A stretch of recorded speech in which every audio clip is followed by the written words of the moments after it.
ও তরুণ জীবনে ভালো একটা জিনিস হারাইলো, একটা ভালো একটা লোককে হারাইলো। কোনো খারাপ লোককে হারায় নাই, ভালো লোকরাই তো এভাবে নির্যাতন করে মারা হয়।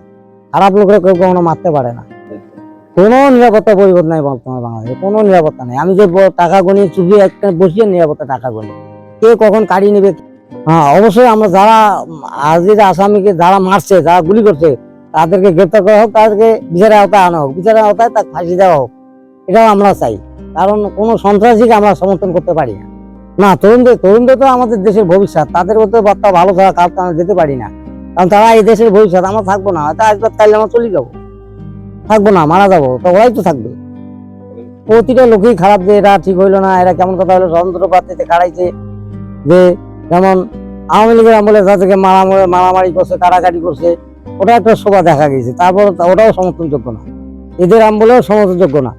আমরা দেখতে স্বাধীনের পথে যত মারামারি কারাকারি হচ্ছে, এগুলো সম্পূর্ণ একটাও সমর্থনযোগ্য না, আর একটাও ন্যায় বিচারে না, আর একটাও বিচারের জন্য হইল না ঠিক মতো। আর যতটুকু জানি, যতটুকু দেখছি বা শুনছি ইলেকশনে দাঁড়াবো, তাতে উনি সৎ ছিলেন, ভালো ছিলেন। উনি হয়তো ভবিষ্যতে দেশের জন্য কিছু করতেও পারতেন, কিন্তু করতে দিলেন না। আর দেশের ভালো তো তারা যারা চায় না, তারাই এদেরকে মারে। তার উপর সঠিক বিচারে যেটা হবে, আইন বিধানে যেটা আছে, যদি ফাঁসি থাকে তা ফাঁসি হবে। আমার সামনে আসলে তাকে সম্বোধন দিতাম, ছেলে বলে বলতাম যে আমার ছেলের মতন, তুমি আমার ছেলের মতো, তুমি ভালো থাকো বাবা, তুমি দেশের জন্য কিছু করো। অবশ্যই অবশ্যই সে নতুন প্রজন্ম, এই যে ঘটনাটা ঘটলো, এটার জন্য অবশ্যই নতুন প্রজন্ম এটাকে হাঁটিয়ে নিয়ে যাবে, যতদূর পর্যন্ত নেওয়া যায়।